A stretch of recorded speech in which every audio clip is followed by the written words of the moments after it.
Start हो गया। Hello दोस्तों, मैं जय जगन्नाथ जय जगन्नाथ। मैं प्रथम कहीं मु ओडिशा रू कहूँ। मु अनिल कुमार नाहक। मु एमती ट्यूशन करे किंतु एबे ऑनलाइन रे पढ़ार मौका पाई बहुत खुशी। किंतु आज एटा मोर फास्ट वीडियो। सो चलते स्टार्ट करिया ये करंट अफेयर क्लास। मु हाँ चलतु देखो फास्ट क्वेश्चन आमर कौन अच्छी किंतु आज स्टार्ट है आज Indian navy day. Indian navy day जोटा कि 4 डिसेम्बर एव्री ईयर पालन हो किंतु 1907 कौन में पालन हो why because 1971 during the operation Trident the Indian navy sank 4 Pakistani vessels of Pakistan navy. 1971 जो आमर गाजी अटैक फिल्म होता देखिथे आपण मैंने टीवी रे। से फिल्म से कौन से आमर ओरिजिनल तो है किंतु कौन से फिल्म रो किसी सीन को आमर देखिथे। से फिल्म रे कौन है ना 1971 जो फिल्म होता से आमर जो गाजी अटैक होता इंडियन नेवी जो पाकिस्तान नेवी रो किछिटा भेसल को और किछिटा युद्ध जहाज को नष्ट कर देते से दिन ठू आमर इंडियन नेवी रे 4 डिसेम्बर 1971 पालित हो आसुची। देन आमर करंट अफेयर क्लास स्टार्ट करिबा। फास्ट क्वेश्चन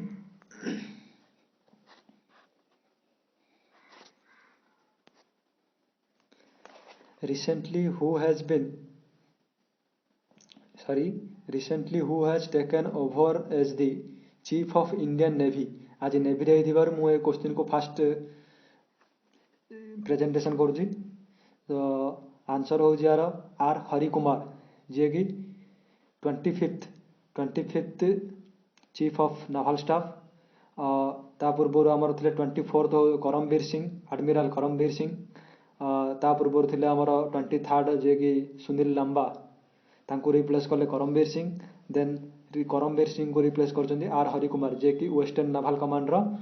चीफ थे जी कि एबे पूरा central chief of naval staff होइछन्ती। देखंतु तांकर ताके देखिया केमती तांकर फोटो भी रखिछि। देखंतु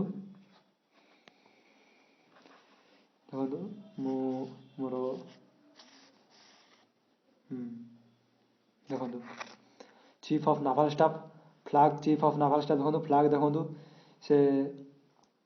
member of naval security council थिले से नवेम्बर 30 नवेम्बर से जॉइन होती। She is replaced admiral Karambir Singh and 25th chief of naval staff. Then next question कौन अच्छे आम देखा। Who has become the new president of Interpol. Interpol रो न्यू प्रेसिडेंट किए अपॉइंटमेंट होती से होती नसर ए रईसी। आमर इंटरपोल गोटे मतलब इंटरनेशनल पुलिस जोटा कि हेडक्वार्टर अच्छी लियोन फ्रांस रे। देखो तार कौन अच्छी देखो इंटरपोल रो नसर ए रईसी को देखो he is the current president of Interpol जे कि elected as the 89th general assembly in Istanbul in November 2021 and will serve as the president until 2025। से 2025 जाए आमर करंट प्रेसिडेंट ऑफ इंटरपोल रही। आमर लियोन फ्रांस रो जो इंटरपोल अच्छी headquarter देखी दिंतु एमतीका साइड रे मु रिप्रेजेंट कर। नेक्स्ट क्वेश्चन एबे बुझिबा। नेक्स्ट क्वेश्चन होजी who has become the new CEO of Twitter recently आमर न्यू ट्विटर रो जो सीईओ अछंती से होले पराग अग्रवाल जे कि ट्विटर आमर जो स्टार्टिंग हेलानी ट्विटर केबेठू 2006 ठू स्टार्टिंग हेलानी जार कि को फाउंडर होछंती के जेकी डोरसे सीईओ ऑफ और cofounder of CEO and Twitter. ये होचंती आमर पराग अग्रवाल जे कि एबे new CEO of Twitter appointment होचंती। नेक्स्ट क्वेश्चन को जीवा। नेक्स्ट क्वेश्चन होजी number 4 who has recently won the men's Ballon d'Or award for the 7th time. मतलब 7 थर ପାଇଁ लियोन मेसी जे कि हमर फुटबॉल रो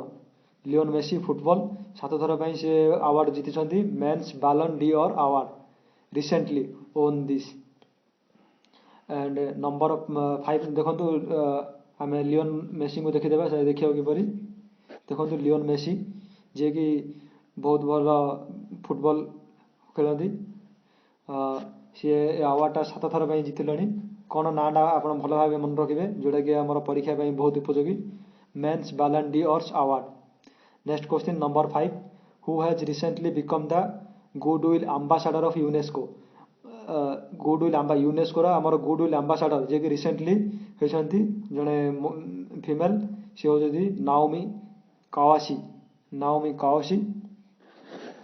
देखो Naomi Kawase first director Naomi Kawase named UNESCO goodwill ambassador जे कि 26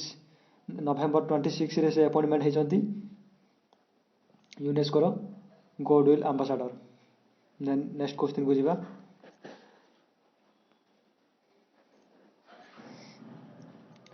सर ये नंबर 6 हेबा कथा 5 हो जाइए ये नंबर 6 हम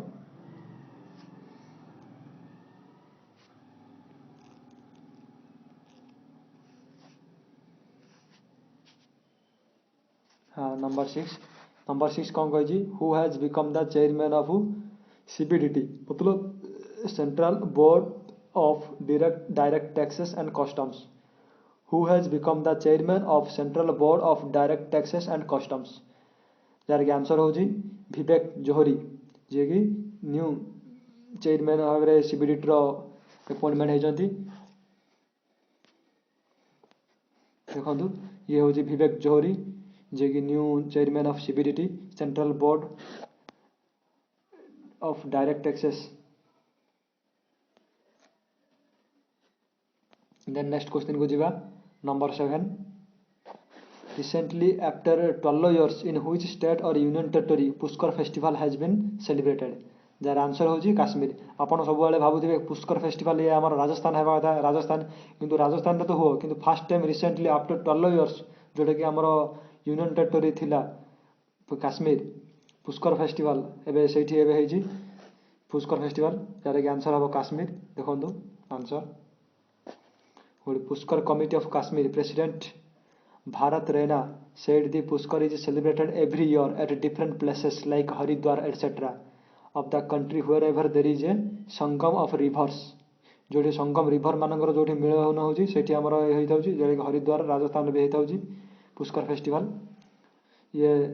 लास्ट आमर काश्मीर लास्ट टाइम सेलिब्रेटेड होता 2009 रे जो हो नाला 2021 रे नेक्स्ट क्वेश्चन देखिबा number 7 number 8 in which country world's first floating city is being built recently आमर कौ देश आम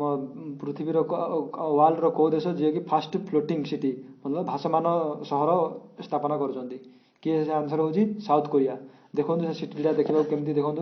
मुझे रिप्रेजेंटेशन कर देखो South Korea to get the world's first floating city by 2025 as per the report it will be built off the coast of South Africa and work on it will likely to be completed as yearly as 25 मतलब floating city काम चली सरीनी 2025 जाए चलो देखो floating city देखो यार जो छोट छोट छोट छोट छोट छोट छोट छोट सिटी जगह केमती जो बनाई देखो देखिए पूरा गोटे स्थान बढ़िया है हाँ हो नेक्स्ट क्वेश्चन जी आज्ञा देखो which country has number 9 which country has recently separated from the UK United Kingdom and become a fully republican country answer हूँ बारबाडस जे कि एवं जाए यूनाइटेड किंगडम अंडर चलता जोटा कि एवं रिसेंटली सेपरेटेड होगी निजे इंडिपेंडेंस होगा बारबाडस जार कि न्यू प्रेसिडेंट होती बारबाडस न्यू प्रेसिडेंट देखो Barbados President Sandra Mason is seen after being shown as the presidential inauguration ceremony to mark the birth of new Republic of Barbados at Harrow Square in Brinktown. बारबाडस बारबाडस capital हूँ Bridgetown आपण मन रखिए जोटा कि भेरी important जो नवेम्बर 30 आम UK ठार separated होगी न्यू रिपब्लिकान कंट्री रे है आउ तार आपड़ देखिए रिहाना जी कि एक female he was declared as national hero of the independent of the event national hero जी कि बहुत इंपोर्टेंट आमर नेक्स्ट एग्जाम पे देन नेक्स्ट क्वेश्चन को जीवा बेसी समय वीडियो को छोट कर कम कम एक्सप्लेनेशन करुँची then 10 number question who has become the first Indian women to score a century in the Big Bash League आमर फर्स्ट इंडियन वुमेन जे कि गोटे सेंचुरी शतक बाड़े शतक रन कर बिग बैश लीग रे सी होती आंसर हूँ स्मृति मांधाना को देखो जी फर्स्ट इंडियन वुमेन शतक रन कर इन बिग बैश लीग रे देन आमर सब 10टा क्वेश्चन सर जाइए मोर एटा फास्ट ऑनलाइन एजुकेशन ऑनलाइन रे स्टडी में पढ़ाई तो भल लगे आप लाइक करेंगे आउ जी किसी इम्प्रूवमेंट कि किसी खराब थाए जेन मत कमेंट करेंगे जहाँफल कि मुझे इम्प्रूव करी थैंक यू यदि भल लगे लाइक करूँ एंड सब्सक्राइब करूँ थैंक यू।